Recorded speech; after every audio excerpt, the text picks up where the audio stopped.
சாஸ்திரங்களில் 5 முக்கியமான மாதவ டெய்டி அப்படி இல்லைன்னா மாதவ விக்கிரகங்கள் பிரதிஷ்டை செய்யப்பட்டதாக சொல்லப்பட்டிருக்கு.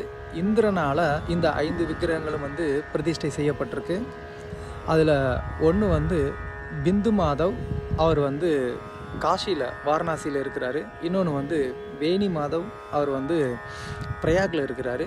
அதுக்கப்புறம் சேது மாதவ் அப்படின்னு சொல்லிட்டு ராமேஸ்வரத்துலேயும், அதுக்கப்புறம் குந்தி மாதவ் அப்படின்னு சொல்லிட்டு காக்கி நாடாவில் ஒரு இடத்துல அந்த மாதவர் இருக்கிறாரு.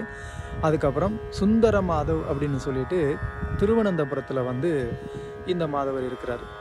இந்த 5 மாதவர்களில் பிந்து மாதவர் அப்படிங்கிறவர் அக்னி பிந்து அப்படிங்கிற ரிஷிக்காக காட்சி கொடுத்தார். வேணி மாதவ் அப்படிங்கிறவர் கஜகர்ணன்கிற அந்த ஒரு அசுரனை வதம் பண்ணுறதுக்காக தோன்றினார்.